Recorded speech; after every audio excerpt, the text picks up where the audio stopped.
Prokaryotic cells. Prokaryotic cell എന്ന് പറയുന്നത് എന്താണ്? 2 ടൈപ്പ് സെല്ലുകളാണ് നമ്മുടെ ജീവിലോകത്തിലുള്ളത്. ഒന്ന് വന്നിട്ട് പ്രോകാരിയോട്ടിക് സെൽ, മറ്റേത് വന്നിട്ട് യൂകാരിയോട്ടിക് സെൽസ്. അപ്പം ഇതിൻ്റെ ഡിഫറൻസ് ഒക്കെ പറയുന്നതിന് മുന്നേ ഏതൊക്കെ ഓർഗാനിസംസിനാണ് നമുക്ക് പ്രോകാരിയോട്ടിക് സെൽസ് കാണാൻ പറ്റുന്നത് ഇത് നമുക്ക് പരിശോധിക്കാം. ബാക്ടീരിയ, സയനോബാക്ടീരിയ എന്ന് പറയുന്നത് ബ്ലൂ ഗ്രീൻ ആൽഗയാണ്. അപ്പോൾ അതുപോലെ തന്നെ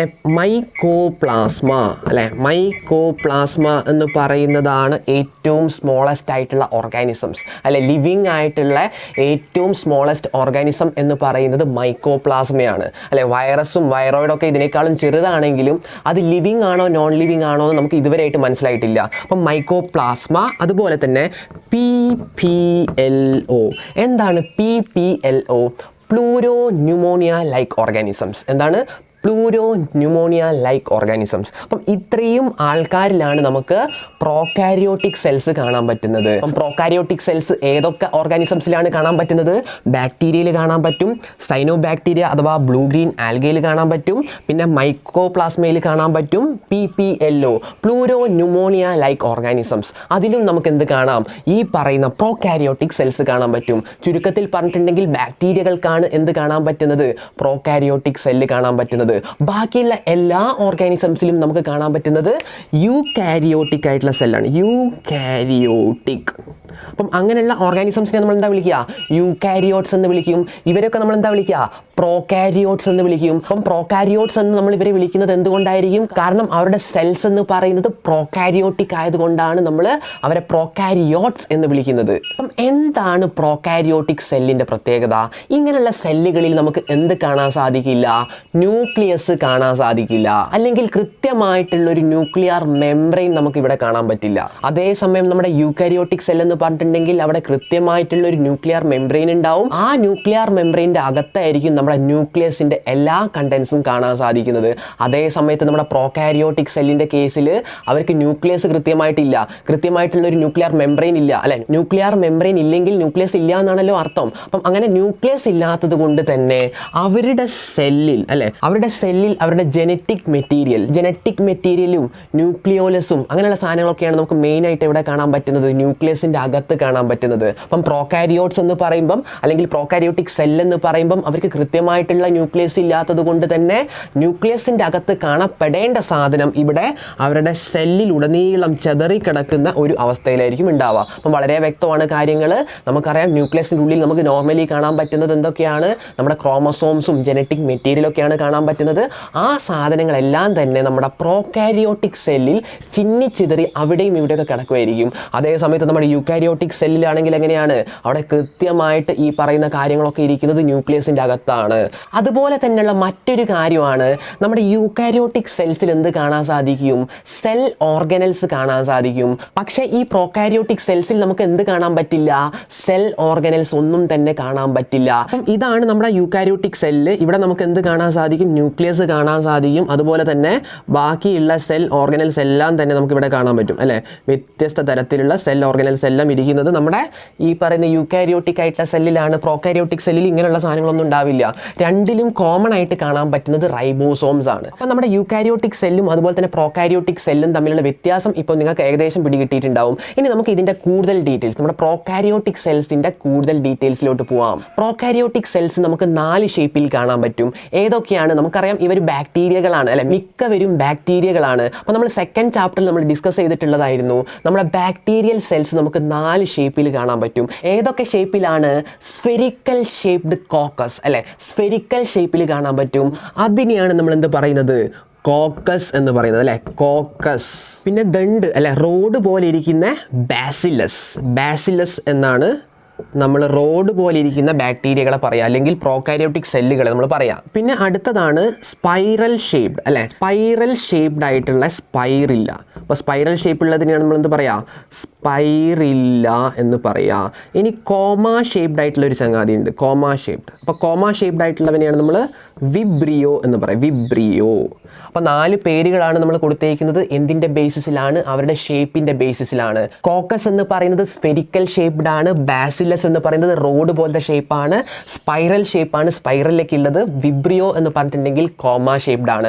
ഇത് നിങ്ങൾ ഒന്ന് ഓർത്തിരിക്കണം. ഇനി പ്രോകാരിയോട്ടിക് സെൽസിൻ്റെ മറ്റൊരു പ്രത്യേകത എന്താണ്? ഇവരുടെ സെല്ലിന് ചുറ്റും നമുക്ക് സെൽ വോള് കാണാൻ പറ്റും. അപ്പം സെൽ വോള് കാണാൻ പറ്റുന്നത് ആക്ച്വലി പ്ലാന്റ് സെൽസിലാണ്. ആനിമൽ സെൽസിലൊന്നും നമുക്ക് എന്ത് കാണാൻ പറ്റില്ല? സെൽ വോൾ എന്ന് പറയുന്ന സ്ട്രക്ചർ കാണാൻ പറ്റില്ല. അപ്പം നമ്മുടെ പ്രോകാരിയോട്ടിക് സെല്ലിൽ നമുക്ക് സെൽ വോള് കാണാൻ പറ്റും. അതുപോലെ തന്നെ ഇവിടെ സെല്ലിൻ്റെ അകത്തുള്ള ഫ്ലൂയിഡിനെ നമ്മൾ എന്താ വിളിക്കുക? സൈറ്റോപ്ലാസം എന്ന് തന്നെയാണ് വിളിക്കുക. അത് തന്നെയാണ് നമ്മൾ യൂക്കാരിയോട്ടിക് സെൽസിൻ്റെ കേസിലും വിളിക്കുന്നത്. സെൽ വോളിൻ്റെ ഉള്ളിൽ നമുക്ക് എന്ത് കാണാൻ പറ്റും? പ്ലാസ്മ മെംബ്രെയിൻ കാണാൻ പറ്റും. അപ്പം പ്രോകാരിയോട്ടിക് സെല്ലിൻ്റെ പ്ലാസ്മ മെംബ്രെയിനും പ്രത്യേകതകളുണ്ട്. ആ പ്രത്യേകത എന്താണെന്ന് ചോദിച്ചു കഴിഞ്ഞിട്ടുണ്ടെങ്കിൽ പ്ലാസ്മ മെംബ്രെയിൻ്റെ ഉള്ളിൽ നമുക്ക് എക്സ്റ്റൻഷൻസ് കാണാൻ പറ്റും. ഈ എക്സ്റ്റൻഷൻസിനെയാണ് നമ്മൾ മീസോസോം എന്ന് വിളിക്കുന്നത്. എന്താ വിളിക്കുക? മീസോസോം. അപ്പം മീസോസോം എന്ന് പറയുന്നത് എന്താണ്? മീസോസോം എന്ന് പറയുന്നത് നമ്മുടെ പ്രോകാരിയോട്സിൻ്റെ സെൽ മെംബ്രെയിൻ്റെ അകത്ത് നിന്ന് ഉള്ളിലോട്ട്, അതായത് സെല്ലിൻ്റെ ഉള്ളിലോട്ട് പ്രൊജക്റ്റ് ചെയ്യുന്ന സ്പെഷ്യലൈസ്ഡ് ആയിട്ടുള്ള സ്ട്രക്ചേഴ്സ് ആണ്. ആ സ്ട്രക്ചേഴ്സ് അല്ലെങ്കിൽ ഈ മീസോസോം കൊണ്ട് ഇവർക്ക് എന്ത് പ്രയോജനമാണ് ഉള്ളത്? അത് സർഫസ് ഏരിയ ഇൻക്രീസ് ചെയ്യും. അപ്പം സർഫസ് ഏരിയ ഇൻക്രീസ് ചെയ്യുന്നത് കൊണ്ട് ഇവരുടെ ബോഡിയിൽ നടക്കുന്ന കെമിക്കൽ റിയാക്ഷൻ്റെ ഒക്കെ സ്പീഡ് കൂട്ടാൻ അല്ലെങ്കിൽ അതിൻ്റെ റേറ്റ് കൂട്ടാൻ ഇവരെ കൊണ്ട് കഴിയുന്നു. അപ്പം മീസോസോം എന്നുള്ള ഈ പോയിന്റ് നിങ്ങൾ ഓർത്തിരിക്കണം. മീസോസോം എന്ന് പറയുന്നത് നമ്മുടെ സെൽ മെംബ്രെയിൻ്റെ എക്സ്റ്റൻഷൻസ് ആണ് അല്ലേ? സെൽ മെംബ്രെയിൻ്റെ മുകളിൽ നിന്ന് ഉള്ളിലോട്ട് പല ഷേപ്പിൽ പ്രൊജക്റ്റ് ചെയ്തിരിക്കുന്ന സാധനത്തിനെയാണ് നമ്മൾ മീസോസോം എന്ന് വിളിക്കുന്നത്. ഇനി ഇവരുടെ മറ്റൊരു പ്രത്യേകത എന്ന് പറഞ്ഞിട്ടുണ്ടെങ്കിൽ ഇവർക്ക് ജീനോമിക് ഡി എൻ എ എന്ന് പറയുന്നത് എന്താണ്? ഇവരുടെ ക്രോമസോമൽ ഡി എൻ എക്കാണ് നമ്മൾ ജീനോമിക് ഡി എൻ എ എന്ന് വിളിക്കുന്നത്. അപ്പം ഇവിടെ ജീനോമിക് ഡി എൻ എ കൂടാതെ മറ്റൊരു ഡി എൻ എ നമുക്ക് കാണാൻ പറ്റും. അതിനെയാണ് നമ്മൾ എന്ത് പറയുന്നത്? Small circular D N A. Small circular D N A. അപ്പം small circular D N A എന്ന് പറയുന്ന സ്പെഷ്യലൈസ്ഡ് ആയിട്ടുള്ള ഡി എൻ എ നമുക്ക് പ്രോകാരിയോട്സിൽ കാണാൻ സാധിക്കും. അത് യൂക്കാരിയോട്സിൽ കാണാത്തൊരു കാര്യമാണ്. എന്ത്? Small circular D N A. അപ്പം യൂക്കാരിയോട്സിലൊക്കെ കാണുന്ന ജീനോമിക് ഡി എൻ എ, നമ്മുടെ ക്രോമസോമൽ ഡി എൻ എയും ഇവർക്ക് കാണും. അത് കൂടാതെ അതിൻ്റെ പുറമെയാണ് ഇവർക്ക് small circular D N A കാണാൻ സാധിക്കുന്നത്. ഇതിനെ കൊണ്ട് ഇവർക്ക് എന്തെങ്കിലും പ്രയോജനം ഉണ്ടോ? ഭയങ്കരമായിട്ടുള്ള കാര്യങ്ങളാണ് ഈ small circular D N A ഇവർക്ക് ചെയ്തു കൊടുക്കുന്നത്. അതിൻ്റെ ഏറ്റവും വലിയ ഉദാഹരണമാണ് ആൻറ്റിബയോട്ടിക് റെസിസ്റ്റൻസ്. എന്താണ് ആൻറ്റിബയോട്ടിക് റെസിസ്റ്റൻസ്? ആൻറ്റിബയോട്ടിക് റെസിസ്റ്റൻസ് എന്ന് പറയുന്നത് നമ്മുടെ ബാക്ടീരിയക്ക് കിട്ടുന്ന ഒരു കഴിവാണ്. ആ കഴിവിന് കാരണം small circular D N A ആണ്. എന്താണ് ആൻറ്റിബയോട്ടിക് റെസിസ്റ്റൻസ് എന്ന് പറയുന്നത്? നമ്മൾ കുറേ കാലം ഒരേ ആൻറ്റിബയോട്ടിക് കഴിച്ചു കഴിഞ്ഞിട്ടുണ്ടെങ്കിൽ പിന്നീട് നമ്മൾ ആ ആൻറ്റിബയോട്ടിക് കഴിച്ചിട്ടുണ്ടെങ്കിൽ ഒരിക്കലും ഈ ബാക്ടീരിയനെ എന്ത് ചെയ്യാൻ പറ്റില്ല? നശിപ്പിക്കാൻ പറ്റില്ല. ആ ബാക്ടീരിയ ഈ ആൻറ്റിബയോട്ടിക്കിന് റെസിസ്റ്റൻ്റ് ആയിട്ട് മാറിയിട്ടുണ്ടാവും. അത് അതിനെ ഓവർകം ചെയ്യാനുള്ള കഴിവ് സ്വായത്തമാക്കിയിട്ടുണ്ടാവും. അപ്പം അതാണ് ആൻറ്റിബയോട്ടിക് റെസിസ്റ്റൻസ്. അത് പ്രൊവൈഡ് ചെയ്യുന്നത് ആരാണ്? Small circular D N A ആണ്. അപ്പം സ്മോൾ സർക്കുലാർ ഡി എൻ എനെ വിളിക്കുന്ന മറ്റൊരു പേരാണ് പ്ലാസ്മിഡ് ഡി എൻ എ. അപ്പം സ്മോൾ സർക്കുലാർ ഡി എൻ എനെ നമ്മൾ എന്താ വിളിക്കുക? പ്ലാസ്മിഡ് ഡി എൻ എ എന്നാണ് വിളിക്കുക. Plasmid D N A. Plasmid D N A. അപ്പം ഈ പ്ലാസ്മിഡ് ഡി എൻ എ ആണ് ഇവർക്ക് ആൻറ്റിബയോട്ടിക് റെസിസ്റ്റൻസ് പോലുള്ള പ്രത്യേക തരം കഴിവുകൾ കൊടുക്കുന്നത്. ഇനി നിങ്ങൾ ഓർത്തിരിക്കേണ്ട അവസാനത്തെ പോയിന്റ് എന്ന് പറയുന്നത് ഇൻക്ലൂഷൻ ബോഡീസ് ആണ്. എന്താണ്? Inclusion bodies. അപ്പോൾ ഇൻക്ലൂഷൻ ബോഡീസ് എന്ന് പറയുന്നത് എന്താ? ഇൻക്ലൂഷൻ ബോഡീസ് എന്ന് പറയുന്നത് ഇവരുടെ സെല്ലിൻ്റെ ഉള്ളിൽ നമുക്ക് എന്ത് കാണാൻ പറ്റും? സ്റ്റോർഡ് ആയിട്ടുള്ള ഫുഡ് മെറ്റീരിയൽസ് കാണാൻ പറ്റും. Reserve food materials. ഈ ഫുഡ് മെറ്റീരിയൽസിന് ചുറ്റും നമുക്ക് കവറിങ്ങോ കോട്ടിങ്ങോ ഒന്നും തന്നെ കാണാൻ പറ്റില്ല. ഈ ഫുഡ് മെറ്റീരിയൽസ് ഇവരുടെ സൈറ്റോപ്ലാസത്തിൽ എങ്ങനെയാണ് ഇരിക്കുന്നത്? അത് ചുമ്മാ സൈറ്റോപ്ലാസത്തിൽ അങ്ങനെ ഇരിക്കുകയാണ്. അതിൻ്റെ ചുറ്റും നമുക്ക് ഒരു കോട്ടിംഗ് പോലും കാണാൻ പറ്റില്ല. ഒന്നിൻ്റെയും കോട്ടിംഗ് ഇല്ലാതെ ചുമ്മാ നമ്മുടെ സൈറ്റോപ്ലാസത്തിൽ ഇരിക്കുന്ന ഇവരെയാണ് നമ്മൾ എന്ത് വിളിക്കുന്നത്? ഇൻക്ലൂഷൻ ബോഡീസ് എന്ന് വിളിക്കുന്നത്. അപ്പം നമ്മുടെ പ്രോകാരിയോട്ടിക് സെൽസിൻ്റെ ഇമ്പോർട്ടൻ്റ് ആയിട്ടുള്ള പോയിന്റ്സ് ഒക്കെ നമ്മളിവിടെ എഴുതി വെച്ചിട്ടുണ്ട്. എന്തൊക്കെയാണ്? അവർക്ക് സെൽ വോൾ ഉണ്ടാവും. അതുപോലെ തന്നെ മീസോസോം എന്ന് പറയുന്ന സ്പെഷ്യലൈസ്ഡ് ആയിട്ടുള്ള സ്ട്രക്ചേഴ്സ് ഉണ്ട്. ആ മീസോസോം എന്ന് പറയുന്നത് എക്സ്റ്റൻഷൻസ് ആണ് സെൽ മെംബ്രെയിൻ്റെ. പിന്നെ small circular D N A ഇവർക്ക് ആൻറ്റിബയോട്ടിക് റെസിസ്റ്റൻസ് പ്രൊവൈഡ് ചെയ്യും. അതിനെയാണ് നമ്മൾ പ്ലാസ്മിഡ് ഡി എൻ എ എന്ന് വിളിക്കുന്നത്. ഇൻക്ലൂഷൻ ബോഡീസ് എന്ന് പറയുന്ന റിസർവ് ഫുഡ് മെറ്റീരിയൽസിനെ നമുക്ക് ഇവിടെ കാണാൻ പറ്റും. അതുപോലെ തന്നെ ഏറ്റവും ഇമ്പോർട്ടൻ്റ് ആയിട്ട് ഓർത്ത് വെക്കേണ്ട കാര്യമാണ് പ്രോകാരിയോട്ടിക് സെല്ലിന് ന്യൂക്ലിയസും ഉണ്ടാവില്ല. അതുപോലെ തന്നെ സെൽ ഓർഗനൽസ് ഒന്നും തന്നെ നമുക്ക് കാണാൻ പറ്റില്ല. ഇത്രയും കാര്യങ്ങൾ മാത്രം നിങ്ങൾ പ്രോകാരിയോട്ടിക് സെല്ലിനെ കുറിച്ച് പഠിച്ചാൽ മതി. ഈ ടോപ്പിക്കിൽ ഒരു ചോദ്യം വന്നിട്ടുണ്ടെങ്കിൽ തീർച്ചയായിട്ടും നിങ്ങൾക്ക് അത് എഴുതാൻ പറ്റും. 100% മാർക്ക് നിങ്ങൾക്ക് അതിൽ നിന്ന് സ്കോർ ചെയ്യാൻ പറ്റും. അടുത്തതായിട്ട് നമുക്ക് പഠിക്കാനുള്ള ടോപ്പിക്കാണ് മൈറ്റോകോൺട്രിയ. മൈറ്റോകോൺട്രിയ എല്ലാവർക്കും അറിയുന്ന ഒരു സെൽ ഓർഗനലാണ്. ആരോട് ചോദിച്ചാലും അവർ പറയും മൈറ്റോകോൺട്രിയ എന്ന് പറയുന്നത് പവർ ഹൗസ് ഓഫ് എ സെല്ലാണെന്നുള്ളത്, അല്ലേ? വളരെ കറക്റ്റായിട്ടുള്ള കാര്യമാണിത്. അപ്പം power house of A cell എന്ന് നമ്മൾ ഇവരെ വിളിക്കാൻ കാരണം എന്താണ്? കാരണം എയറോബിക് റെസ്പിറേഷൻ, അല്ലേ? എയറോബിക് റെസ്പിറേഷൻ നടക്കുന്ന സൈറ്റ് എന്ന് പറയുന്നത് മൈറ്റോകോൺട്രിയ ആണ്. എന്താണ് എയറോബിക് റെസ്പിറേഷൻ? ഓക്സിജൻ്റെ സഹായത്തോടു കൂടെ നടക്കുന്ന ബ്രേക്കിംഗ് ഡൗൺ പ്രോസസ്സ്. നമ്മുടെ എനർജിക്ക് വേണ്ടിയിട്ട്, ATPക്ക് വേണ്ടിയിട്ട് നമ്മുടെ ഫുഡിനെ എന്ത് ചെയ്യും? ഇവിടെ ബ്രേക്ക് ഡൗൺ ചെയ്യും. അപ്പം അതിനെ ബ്രേക്ക് ഡൗൺ ചെയ്ത് കിട്ടുന്ന കോമ്പോണൻസിനെ ഫർദർ ബ്രേക്ക് ഡൗൺ ചെയ്യുന്നത് മൈറ്റോകോൺട്രിയയിൽ വെച്ചിട്ടാണ്. അപ്പം എയറോബിക് റെസ്പിറേഷൻ എന്ന് പറയുന്ന പ്രോസസ്സ് നടക്കുന്നുണ്ടെങ്കിൽ അത് നടക്കുന്ന സൈറ്റ് എന്ന് പറയുന്നത് മൈറ്റോകോൺട്രിയ ആണ്. അപ്പം എത്രത്തോളം എയറോബിക് റെസ്പിറേഷൻ കൂടുന്നോ അത്ര കണ്ട് എന്തിൻ്റെ എണ്ണവും കൂടും? നമ്മുടെ മൈറ്റോകോൺട്രിയയുടെ എണ്ണം ഒരു സെല്ലിൽ കൂടി വരും. അപ്പം ഒരു സെല്ലിൽ മൈറ്റോകോൺട്രിയ ധാരാളം ഉണ്ട് എന്ന് പറഞ്ഞിട്ടുണ്ടെങ്കിൽ ആ സെൽ ഏറ്റവും കൂടുതൽ എയറോബിക് റെസ്പിറേഷൻ ചെയ്യുന്നുണ്ട് എന്നുള്ളതാണ് അതിൻ്റെ മീനിങ്. അപ്പം ഒരു മൈറ്റോകോൺട്രിയ എന്ന് പറഞ്ഞിട്ടുണ്ടെങ്കിൽ നമുക്കവിടെ 2 മെംബ്രെയിനുകൾ കാണാൻ സാധിക്കും. പറഞ്ഞത് മനസ്സിലായല്ലോ? മൈറ്റോകോൺട്രിയ എന്ന് പറയുന്നത് ഒരു ഡബിൾ മെംബ്രെയിൻ ബൗണ്ട് ഓർഗനൽ ആണ്. അപ്പം അതിൻ്റെ പുറത്തുള്ള മെംബ്രെയിൻ എന്ന് പറയുന്നത് ഔട്ടർ മെംബ്രെയിനും ഉള്ളിലുള്ള മെംബ്രെയിൻ എന്ന് പറയുന്നത് ഇന്നർ മെംബ്രെയിനും ആണ്. അപ്പം ഔട്ടർ മെംബ്രെയിൻ അതുപോലെ തന്നെ ഇന്നർ മെംബ്രെയിൻ. അപ്പോൾ ഈ ഔട്ടർ ആൻഡ് ഇന്നർ മെംബ്രെയിൻ നമ്മുടെ മൈറ്റോകോൺട്രിയനെ 2 അക്വസ് കമ്പാർട്ട്മെൻറ്റ്സ് ആയിട്ട് ഡിവൈഡ് ചെയ്യുന്നുണ്ട്. അപ്പം കാര്യം വളരെ വ്യക്തമാണ്. ഇത് ഒരു അക്വസ് കമ്പാർട്ട്മെൻറ്റും ഉള്ളിലുള്ളത് മറ്റൊരു അക്വസ് കമ്പാർട്ട്മെൻറ്റും ആണ്. അപ്പം ഈ അക്വസ് കമ്പാർട്ട്മെൻറ്റിനെ നമ്മൾ എന്താ വിളിക്കുക? ഔട്ടർ കമ്പാർട്ട്മെൻറ്റ് എന്ന് വിളിക്കും. ഇതിനെ നമ്മൾ ഇന്നർ കമ്പാർട്ട്മെൻറ്റ് എന്ന് വിളിക്കും. അപ്പം ഈ ഇന്നർ കമ്പാർട്ട്മെൻറ്റ്, അല്ലേ? ഈ ഇന്നർ കമ്പാർട്ട്മെൻറ്റിൽ നമുക്ക് ഹോമോജീനിയസ് ആയിട്ടുള്ള സബ്സ്റ്റൻസുകൾ കാണാൻ പറ്റും. അതിനെയാണ് നമ്മൾ മെട്രിക്സ് എന്ന് വിളിക്കുന്നത്. മെട്രിക്സ്. അപ്പം ഇതിൻ്റെ അകത്ത് കാണപ്പെടുന്ന ഹോമോജീനിയസ് സബ്സ്റ്റൻസിനെ നമ്മൾ വിളിക്കുന്ന പേരാണ് മെട്രിക്സ്. എന്താണ് ഹോമോജീനിയസ് സബ്സ്റ്റൻസ് എന്ന് പറയുന്നത്?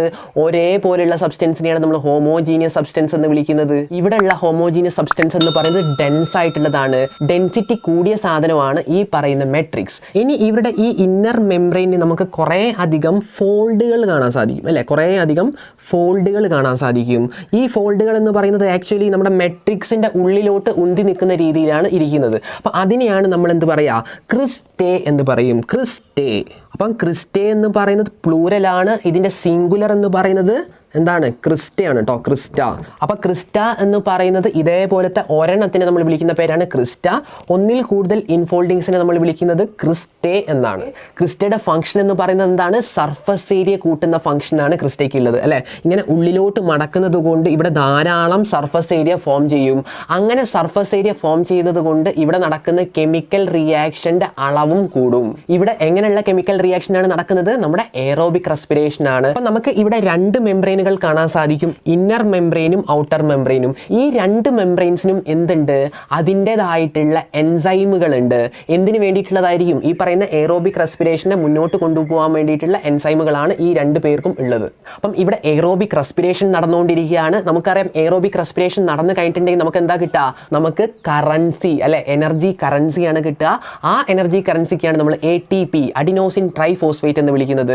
മൈറ്റോകോൺട്രിയൻ്റെ അകത്ത് നമുക്ക് സിംഗിൾ സർക്കുലർ DNA മോളിക്യൂൾ കാണാൻ പറ്റും. സർക്കുലാർ DNA മോളിക്യൂൾ എത്രണ്ണം കാണാൻ പറ്റും? ഒരെണ്ണം മാത്രമേ കാണാൻ പറ്റുള്ളൂ. പിന്നെ കുറച്ച് RNA മോളിക്യൂൾസും അതുപോലെ തന്നെ റൈബോസോംസും നമുക്കിവിടെ കാണാം. അപ്പം എന്തൊക്കെയാണ് കാണാൻ പറ്റുന്നത്? ഒരു സർക്കുലാർ DNA മോളിക്യൂൾ കാണാം, കുറച്ച് RNA മോളിക്യൂൾസ് കാണാം, അതുപോലെ തന്നെ റൈബോസോംസ് കാണാം. അപ്പോൾ ഈ റൈബോസോം എന്തിനു വേണ്ടിയിട്ടാണ് യൂസ് ചെയ്യുന്നതെന്ന് അറിയാമോ? റൈബോസോം എന്ന് പറയുന്നത് പ്രോട്ടീനുകൾ ഉണ്ടാക്കാൻ വേണ്ടിയിട്ടുള്ള ഒരു സെൽ ഓർഗനലാണ്. അപ്പം ഇവിടെ പ്രോട്ടീൻ സിന്തസിസ് കുറച്ച് നടക്കുന്നുണ്ട്. അതുകൊണ്ട് തന്നെ ഈ പറയുന്ന കാര്യങ്ങളൊക്കെ നമുക്ക് ഇവിടെ കാണാനായിട്ട് സാധിക്കും. പിന്നെ അതുപോലെ തന്നെ മൈറ്റോകോൺട്രിയ ഡിവൈഡ് ചെയ്യുന്നത് ഫിഷൻ വഴിയാണ് കേട്ടോ. ഫിഷൻ എന്ന് പറയുന്നത് ഒരു ടൈപ്പ് ഓഫ് സെൽ ഡിവിഷനാണ്. ഇതിനെക്കുറിച്ച് നമ്മൾ 2nd ചാപ്റ്ററിൽ ഡിസ്കസ് ചെയ്തിട്ടുണ്ട്. നിങ്ങൾക്ക് എന്തെങ്കിലും ഡൗട്ട് ഉണ്ടെങ്കിൽ ആ വീഡിയോസൊക്കെ കാണാവുന്നതാണ്. അപ്പം മൈറ്റോകോൺട്രിയനെ കുറിച്ച് നമ്മൾ പഠിച്ചു കഴിഞ്ഞു. ഇനി നമ്മൾ പഠിക്കാൻ പോകുന്നത് പ്ലാസ്റ്റിഡുകളെ കുറിച്ചാണ്. പ്ലാസ്റ്റിഡ്സ്. അപ്പോൾ പ്ലാസ്റ്റിഡ്സ് എന്ന് പറയുന്നത് നമുക്കറിയാം ഇവിടെ മാത്രമേ കാണാൻ പറ്റുള്ളൂ. പ്ലാന്റിൻ്റെ സെൽസിൽ മാത്രമേ കാണാൻ പറ്റുള്ളൂ. മുന്നേ നമ്മൾ പഠിച്ചിട്ടുണ്ടായിരുന്നു മൈറ്റോകോൺട്രിയ ആണെങ്കിൽ പ്ലാന്റ് സെൽസിലും കാണാൻ പറ്റും, ആനിമൽ സെൽസിലും ഒക്കെ കാണാൻ പറ്റും. പക്ഷേ പ്ലാസ്റ്റിഡുകൾ ഇവിടെ മാത്രമേ കാണാൻ പറ്റുള്ളൂ എന്നുള്ളത് ഓർത്തിരിക്കുക. പിന്നെ പ്ലാന്റ്സിന് ആ ഒരു കളറ് കൊടുക്കാൻ കാരണം, അല്ലെ, ആ ഒരു പച്ച കളറും പലതരത്തിലുള്ള കളറ് കൊടുക്കാൻ കാരണം എന്താണ്? ഈ പറയുന്ന പ്ലാസ്റ്റിഡുകളിൽ കാണപ്പെടുന്ന പിഗ്മെൻറ്റിൻ്റെ സാന്നിധ്യം ഉള്ളതുകൊണ്ടാണ്. അപ്പം പ്ലാസ്റ്റിഡുകൾ പ്ലാന്റ് സെൽസിൽ മാത്രമാണോ കാണാൻ പറ്റുന്നത്? അല്ല, അത് നമുക്ക് യൂഗ്ലിനോയിഡ്സിലും കാണാൻ പറ്റും. അപ്പം യൂഗ്ലിനോയിഡ്സിനെ കുറിച്ച് മാത്രം നമ്മളൊരു ടോപ്പിക് ഡിസ്കസ് ചെയ്തിട്ടുണ്ട് സെക്കൻഡ് ചാപ്റ്ററിൽ. അപ്പോൾ യൂഗ്ലിനോയിഡ്സിനെ കുറിച്ച് നിങ്ങൾക്ക് എന്തെങ്കിലും ഡൗട്ട് ഉണ്ടെങ്കിൽ ആ വീഡിയോ നിങ്ങൾക്ക് കാണാം. അപ്പോൾ പ്ലാസ്റ്റിഡ്സ് എന്ന് പറയുന്നത് അത്യാവശ്യം വലിയ ഒരു സെൽ ഓർഗനലാണ്. അതുകൊണ്ട് തന്നെ നമ്മൾ മൈക്രോസ്കോപ്പിലൂടെ വളരെ എളുപ്പത്തിൽ തന്നെ ഇതിനെ കാണാൻ പറ്റും. ഇനി ഞാൻ ഓൾറെഡി പറഞ്ഞിട്ടുണ്ടായിരുന്നു പ്ലാസ്റ്റിഡുകളിൽ നമുക്ക് വ്യത്യസ്ത തരത്തിലുള്ള പിഗ്മെൻറ്റുകൾ കാണാൻ പറ്റും എന്നുള്ളത്. അപ്പം ഏത് പിഗ്മെൻ്റാണ് കാണുന്നത്? അതിൻ്റെ ബേസിസിൽ നമുക്ക് ഇതിനെ 3ആയിട്ട് ഡിവൈഡ് ചെയ്യാൻ പറ്റും. ഏതൊക്കെയാണത്? Chloroplast, chromoplast and leucoplast. ഏതൊക്കെയാണ്? Chloroplast, chromoplast and leucoplast. അപ്പോൾ അതിൽ ആദ്യത്തേതാണ് ക്ലോറോപ്ലാസ്റ്റ്, അല്ലേ? ക്ലോറോപ്ലാസ്റ്റ് എന്ന് പറയുന്നത് നമുക്ക് വളരെ അധികം പരിചിതമായിട്ടുള്ള ഒരു വ്യക്തിയാണ്. അപ്പോൾ ക്ലോറോപ്ലാസ്റ്റിൽ നമുക്ക് എന്തെല്ലാം പിഗ്മെൻ്റാണ് കാണാൻ പറ്റുന്നുണ്ടാവുക? ക്ലോറോഫിൽ കാണാൻ പറ്റും, അതുപോലെ തന്നെ കരോട്ടിനോയിഡ് പിഗ്മെൻറ്റും കാണാൻ പറ്റും. ഈ രണ്ട് പിഗ്മെൻറ്റ്സും ഫോട്ടോസിന്തസിസ് എന്ന് പറയുന്ന ഫുഡ് മേക്കിംഗ് പ്രോസസ്സിൽ വളരെ അധികം ഇമ്പോർട്ടൻസ് വഹിക്കുന്ന രണ്ട് പിഗ്മെൻറ്റുകളാണ്. അപ്പം ഏതൊക്കെയാണത്? ക്ലോറോഫിൽ, അതുപോലെ തന്നെ കരോട്ടിനോയിഡ്. അപ്പം ഇവരുടെ പരിപാടി എന്ന് പറയുന്നത് എന്താണ്? സൺലൈറ്റിനെ ട്രാപ്പ് ചെയ്യുന്നത് ഇവരാണ്. സൺലൈറ്റിനെ ട്രാപ്പ് ചെയ്യുക എന്ന് പറയുന്നതാണ് ഇവരുടെ മെയിൻ പരിപാടി. ഇനി അടുത്തതാണ് ക്രോമോപ്ലാസ്റ്റ്. അപ്പോൾ ക്രോമോപ്ലാസ്റ്റിൽ നമുക്ക് ഫാറ്റ് സോലിബിൾ ആയിട്ടുള്ള കരോട്ടിനോയിഡ് പിഗ്മെൻറ്റ്സ് കാണാൻ പറ്റും. ഫാറ്റ് സോലിബിൾ ആയിട്ടുള്ള കരോട്ടിനോയിഡ് പിഗ്മെൻറ്റ്സ് കാണാൻ സാധിക്കുന്നത് ക്രോമോപ്ലാസ്റ്റിലാണ്. അതിൻ്റെ ഉദാഹരണം എന്ന് പറയുന്നത് ഏതൊക്കെയാണ്? അതിൻ്റെ ഉദാഹരണമാണ് കരോട്ടിൻ, അല്ലെ? അതിൻ്റെ എക്സാമ്പിളാണ് കരോട്ടിൻ, അതുപോലെ തന്നെ സാന്തോഫിൽ. അപ്പം ഫാറ്റ് സോല്യൂബിൾ ആയിട്ടുള്ള കരോട്ടിനോയിഡ് പിഗ്മെൻറ്റുകളാണ് കരോട്ടിൻ, അതുപോലെ തന്നെ സാന്തോഫിൽ. ഇതൊക്കെ നമുക്ക് കാണാൻ പറ്റുന്നത് ക്രോമോപ്ലാസ്റ്റിലാണ്. ഇനി അടുത്തതാണ് ലൂക്കോപ്ലാസ്റ്റ്, അല്ലേ? ലൂക്കോപ്ലാസ്റ്റ്, ആ പേരിൽ തന്നെ എല്ലാ കാര്യങ്ങളും ഇരിക്കുന്നുണ്ട്. അതായത് ലൂക്കോ എന്ന് പറയുന്നത് കളർലെസ് ആണ്. അപ്പം ലൂക്കോപ്ലാസ്റ്റ് എന്ന് പറയുന്നത് കളർലെസ് പ്ലാസ്റ്റിഡ്, അവിടെ പിഗ്മെൻറ്റുകളൊന്നും ഉണ്ടാവില്ല എന്നർത്ഥം. അപ്പം ലൂക്കോപ്ലാസ്റ്റ് ആണ് കേട്ടോ, ലൂക്കോപ്ലാസ്റ്റ്. അപ്പം ഒരു കളറും ഇല്ലാത്ത ഈ പ്ലാസ്റ്റിഡുകളെ കൊണ്ട് എന്താണ് പ്രയോജനം? ഇവിടെ ധാരാളം സബ്സ്റ്റൻസുകൾ സ്റ്റോർ ചെയ്യപ്പെടുന്നുണ്ട്. കുറേ അധികം സബ്സ്റ്റൻസുകൾ സ്റ്റോർ ചെയ്യപ്പെടുന്ന സ്ഥലമാണ് ഈ പറയുന്ന ലൂക്കോപ്ലാസ്റ്റ് എന്ന് പറയുന്നത്. അപ്പം അതിൻ്റെ ബേസിസിൽ ഏത് സബ്സ്റ്റൻസ് ആണ് സ്റ്റോർ ചെയ്യപ്പെടുന്നത് എന്നുള്ളതിൻ്റെ ബേസിസിൽ നമുക്ക് ഇതിനെ 3ആയിട്ട് ക്ലാസിഫൈ ചെയ്യാൻ പറ്റും. അത് വന്നിട്ട് അമൈലോപ്ലാസ്റ്റ്. അപ്പോൾ അമൈലോപ്ലാസ്റ്റ് എന്ന് പറയുന്നത് കാർബോഹൈഡ്രേറ്റ് ആണ് സ്റ്റോർ ചെയ്യുന്നതെങ്കിൽ അതിനെ നമ്മൾ അമൈലോപ്ലാസ്റ്റ് എന്ന് വിളിക്കും. അതുപോലെ തന്നെ ഓയിലും ഫാറ്റും ആണെങ്കിൽ നമ്മളതിനെ എലയോപ്ലാസ്റ്റ് എന്ന് വിളിക്കും, എലയോപ്ലാസ്റ്റ്സ്. അതുപോലെ തന്നെ പ്രോട്ടീനാണ് സ്റ്റോർ ചെയ്യുന്നതെങ്കിൽ നമുക്കവരെ അല്യൂറോപ്ലാസ്റ്റ് എന്ന് വിളിക്കാം, അല്യൂറോപ്ലാസ്റ്റ്സ്. അപ്പം ലൂക്കോപ്ലാസ്റ്റുകൾ 3 ടൈപ്പാണുള്ളത്. അമൈലോപ്ലാസ്റ്റ് എന്ന് പറയുന്നത് കാർബോഹൈഡ്രേറ്റുകൾ സ്റ്റോർ ചെയ്യപ്പെടുന്ന പ്ലാസ്റ്റിഡിനെയാണ് നമ്മൾ അമൈലോപ്ലാസ്റ്റ് എന്ന് വിളിക്കുന്നത്. കാർബോഹൈഡ്രേറ്റ് തന്നെയാണ് സ്റ്റാർച്ച് എന്ന് പറയുന്നതും. എലയോപ്ലാസ്റ്റ് എന്ന് പറയുന്നത് അവിടെ ഓയിലും ഫാറ്റും സ്റ്റോർ ചെയ്തിട്ടുണ്ടാവും. പ്രോട്ടീൻസ് ആണ് അല്യൂറോപ്ലാസ്റ്റിൽ സ്റ്റോർ ചെയ്യപ്പെടുന്നത്. ഇനി ഇതിൽ ഇമ്പോർട്ടൻ്റ് ആയിട്ട് വരുന്ന മറ്റൊരു ടോപ്പിക്കാണ് ക്ലോറോപ്ലാസ്റ്റ്, അല്ലേ? ക്ലോറോപ്ലാസ്റ്റിനെ കുറിച്ച് നമ്മൾ അറിഞ്ഞിരിക്കണം. എങ്ങനെയാണ് അതിൻ്റെ സ്ട്രക്ചർ? അപ്പം ക്ലോറോപ്ലാസ്റ്റ് എന്ന് പറയുന്നത് നമുക്കറിയാം ഒരു ഡബിൾ മെംബ്രെയിൻ ബൗണ്ട് ഓർഗനലാണ് നമ്മുടെ ക്ലോറോപ്ലാസ്റ്റ് എന്ന് പറയുന്നത്. അപ്പം ഡബിൾ മെംബ്രെയിൻ എന്ന് പറയുമ്പോൾ 2 മെംബ്രെയിൻ ഉണ്ടാവുമല്ലോ. അപ്പം ഒരെണ്ണം ഉള്ളിലും മറ്റേത് പുറത്തുമായിരിക്കും, അല്ലേ? ഒരു മെംബ്രെയിൻ ഉള്ളിലും മറ്റേ മെംബ്രെയിൻ പുറത്തും. അപ്പം സാധാരണഗതിയിൽ നമ്മൾ ഇങ്ങനെ ഉള്ളിലും പുറമേ ഉള്ള മെംബ്രെയിനെ നമ്മൾ എന്തൊക്കെയാണ് വിളിക്കുക? ഇന്നർ മെംബ്രെയിനും ഔട്ടർ മെംബ്രെയിനും. അത് തന്നെയാണ് ഇവിടെയും, അല്ലെ? ഇന്നർ മെംബ്രെയിനും ഔട്ടർ മെംബ്രെയിനും നമുക്കിവിടെ കാണാൻ പറ്റും. അപ്പം പുറത്തുള്ളതിനെ നമ്മൾ എന്ത് വിളിക്കും? Outer membrane. ഉള്ളിലുള്ളതിനെ നമ്മൾ ഇന്നർ മെംബ്രെയിൻ എന്നും വിളിക്കും. അതിൽ ഇന്നർ മെംബ്രെയിൻ്റെ പ്രത്യേകത എന്താണെന്ന് ചോദിച്ചു കഴിഞ്ഞിട്ടുണ്ടെങ്കിൽ it is relatively less permeable. ഉള്ളിലുള്ള മെംബ്രെയിൻ സാധനങ്ങളെ കടത്തിവിടാൻ മടി കാണിക്കുന്ന മണ്ടനാണെന്ന് നമുക്ക് പറയാം, അല്ലേ? ഉള്ളിലുള്ള മെംബ്രെയിൻ്റെ പ്രത്യേകത എന്താണ്? It is less permeable. സാധനങ്ങളെ ഒന്നും തോന്നിയ പോലെ കടത്തിവിടുന്ന ആളല്ല ഉള്ളിലുള്ള ആൾ. അപ്പം പുറത്തുള്ള ഔട്ടർ മെംബ്രെയിനുമായിട്ട് കമ്പയർ ചെയ്യുമ്പോഴാണ് നമ്മുടെ ഇന്നർ മെംബ്രെയിൻ എന്തായി മാറുന്നത്? ഒരു മുരടനായിട്ട് മാറുന്നത്, അല്ലേ? അപ്പം കടത്തിയൊക്കെ വിടും, പക്ഷെ എല്ലാ സാധനങ്ങളെയും തോന്നിയ പോലെ കടത്തിവിടില്ല. ഈ ഇന്നർ മെംബ്രെയിൻ്റെ ഉള്ളിൽ ധാരാളം സ്പേസ് ഉണ്ട്. ആ സ്പേസിനെയാണ് നമ്മൾ എന്ത് വിളിക്കുക? സ്ട്രോമ എന്ന് വിളിക്കുക. വിളിക്കുക, സ്ട്രോമ. അപ്പം ഉള്ളിലുള്ള സ്പേസിനെ നമ്മൾ സ്ട്രോമ എന്നാണ് വിളിക്കുക കേട്ടോ, സ്ട്രോമ. അപ്പം എന്താണ് സ്ട്രോമ എന്ന് പറയുന്നത്? നമ്മുടെ ഇന്നർ മെംബ്രെയിൻ്റെ അകത്ത് കാണപ്പെടുന്ന സ്പേസിനെയാണ് നമ്മൾ സ്ട്രോമ എന്ന് വിളിക്കുന്നത്. ഈ സ്പേസിൽ നമുക്ക് അടിച്ച് പരത്തിയ പോലുള്ള കുറേ അധികം അറകൾ കാണാൻ പറ്റും. മെംബ്രെയിൻ കൊണ്ട് നിർമ്മിതമായിട്ടുള്ള കുറേ അധികം സാക്സ് അല്ലെ, കുറേ അധികം അറകൾ കാണാൻ സാധിക്കും. അതിനെയാണ് നമ്മൾ തൈലക്കോയിഡ് എന്ന് വിളിക്കുന്നത്. എന്താ വിളിക്കുക? തൈലക്കോയിഡ്. അപ്പം എന്താണ് തൈലക്കോയിഡ് എന്ന് പറയുന്നത്? തൈലക്കോയിഡ് എന്ന് പറയുന്നത് നമ്മുടെ സ്ട്രോമയ്ക്കകത്ത് കാണപ്പെടുന്ന കുറേ അധികം ഫ്ലാറ്റൻഡ് മെംബ്രെയിനസ് സാക്സ് അല്ലെ, അടിച്ച് പരത്തപ്പെട്ട പോലുള്ള കുറേ അധികം സാക്കുകളാണ് ഏത്? തൈലക്കോയിഡുകൾ. അപ്പോൾ തൈലക്കോയിഡ് എന്ന് പറഞ്ഞിട്ടുണ്ടെങ്കിൽ ഇതിലുള്ള ഓരോ സാക്കുകളും എന്താണ്? തൈലക്കോയിഡ് ആണ്. അപ്പം നമ്മുടെ സ്ട്രോമയിലോട്ട് നോക്കിക്കഴിഞ്ഞിട്ടുണ്ടെങ്കിൽ അവിടെ കോയിൻ അടുക്കി വെച്ചേക്കുന്നത് പോലെയുള്ള കുറേ അധികം തൈലക്കോയിഡുകൾ കാണാൻ പറ്റും അല്ലെ. കുറേ അധികം തൈലക്കോയിഡുകൾ കോയിന് അടുക്കി വെച്ചേക്കുന്നത് പോലെ അടുക്കി വെച്ചിട്ടുണ്ട്. അതിനെ മൊത്തത്തിൽ നമ്മൾ വിളിക്കുന്ന പേരാണ് ഗ്രാന. എന്താ വിളിക്കുക? ഗ്രാന.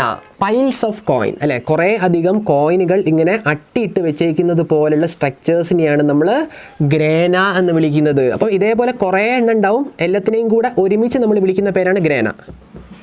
അപ്പോൾ ഇതിൻ്റെ സിംഗുലർ എന്ന് പറയുന്നത് ഗ്രാനം ആണ് കേട്ടോ, സിംഗുലർ ആണ് ഗ്രാനം. അപ്പോൾ ഗ്രാനം എന്ന് പറയുന്നത് ഇതേപോലുള്ള ഒരെണ്ണത്തിന്, ഒരു അട്ടീനെയാണ് നമ്മൾ ഗ്രാനം എന്ന് വിളിക്കുന്നത്. ഇതേപോലെ കുറേ എണ്ണത്തിന് ടുഗദറായിട്ട് നമ്മൾ വിളിക്കുന്ന പേരാണ് ഗ്രാന. ഗ്രാന എന്ന് പറയുന്നത് പ്ലൂരലാണ്, പ്ലൂരൽ. അപ്പം ഗ്രാനം എന്ന് പറയുന്നത് സിംഗുലർ ആണ്. അപ്പോൾ ഈ ഗ്രാനത്തിന് നമ്മൾ മറ്റൊരു പേരും പറയാറുണ്ട്, അതാണ് ഇന്റർഗ്രാനൽ തൈലക്കോയിഡ്. എന്താ വിളിക്കുക? ഇന്റർഗ്രാനൽ തൈലക്കോയിഡ്, ഇന്റർഗ്രാനൽ തൈലക്കോയിഡ്. ഇനി ഇതുപോലുള്ള കുറേ അധികം ഗ്രാനകളെ പരസ്പരം കണക്ട് ചെയ്യുന്ന ഒരു മെംബ്രെയിനസ് സാക്ക് ഉണ്ട്. അതിനെയാണ് നമ്മൾ സ്ട്രോമ ലാമെല്ലെ എന്ന് വിളിക്കുന്നത്. ഒരു ഗ്രാനത്തിൻ്റെ അകത്തുള്ള തൈലക്കോയിഡ് അല്ലെ, ഒരു ഗ്രാനയ്ക്കകത്തുള്ള തൈലക്കോയിഡ് മറ്റൊരു ഗ്രാനയ്ക്കകത്തുള്ള തൈലക്കോയിഡുമായിട്ട് കണക്ട് ചെയ്യുന്ന ആ ഒരു ഫ്ലാറ്റൻഡ് മെംബ്രെയിനെയാണ് നമ്മൾ എന്ത് വിളിക്കുന്നത്? നമ്മൾ സ്ട്രോമ ലാമെല്ലെ എന്ന് വിളിക്കുന്നത്. സ്ട്രോമ ലാമെല്ലെ. സ്ട്രോമ ലാമെല്ലെ എന്ന് പറയുന്നതും പ്ലൂരലാണ്. ഇതിൻ്റെ സിംഗുലർ സ്ട്രോമ ലാമെല്ല ആണ്. രണ്ട് ഗ്രാനയ്ക്കകത്തുള്ള തൈലക്കോയിഡ് അല്ലെ, തൈലക്കോയിഡിനെ പരസ്പരം കണക്ട് ചെയ്യുന്നത്. അപ്പം ഒരു ഗ്രാനയ്ക്കകത്ത് ഒരുപാട് ഫ്ലാറ്റൻഡ് മെംബ്രെയിനസ് സാക്കുകൾ ഉണ്ടാവും.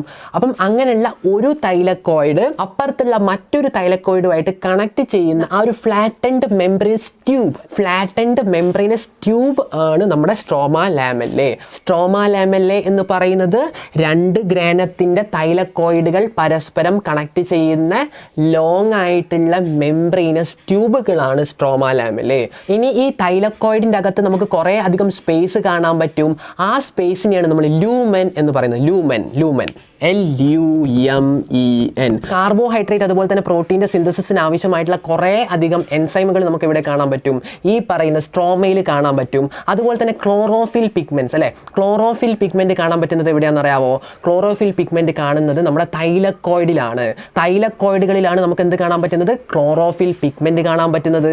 അതുപോലെ തന്നെ നമുക്കിവിടെ കാണാൻ പറ്റുന്ന മറ്റൊരു കാര്യമാണ് small double stranded circular DNA molecules, RNA molecules, അതുപോലെ തന്നെ റൈബോസോംസ്.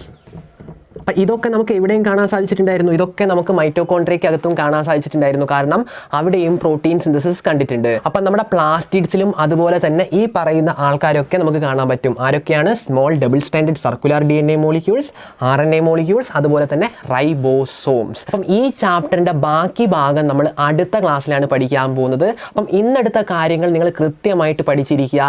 ഈ കാര്യങ്ങളൊക്കെ പരീക്ഷയ്ക്ക് ഉറപ്പായിട്ടും ചോദിക്കുന്ന കാര്യങ്ങളാണ്. അപ്പം ഈ ഒരു വീഡിയോ തന്നെ നിങ്ങൾ കുറേ പ്രാവശ്യം കണ്ടിട്ടുണ്ടെങ്കിൽ ഓട്ടോമാറ്റിക് ആയിട്ട് നിങ്ങൾ പരീക്ഷ ആകുമ്പോഴത്തേക്ക് എല്ലാ കാര്യങ്ങളും വ്യക്തമായിട്ട് പഠിക്കും. ഇന്നത്തെ ക്ലാസ് എല്ലാവർക്കും ഇഷ്ടപ്പെട്ടെന്ന് ഞാൻ വിശ്വസിക്കുന്നു. എന്തെങ്കിലും ഡൗട്ട് നിങ്ങൾക്കുണ്ടെങ്കിൽ തീർച്ചയായിട്ടും കമൻറ്റ് ചെയ്യുക. അടുത്ത ക്ലാസ് നമുക്ക് വീണ്ടും കാണാം. ബൈ.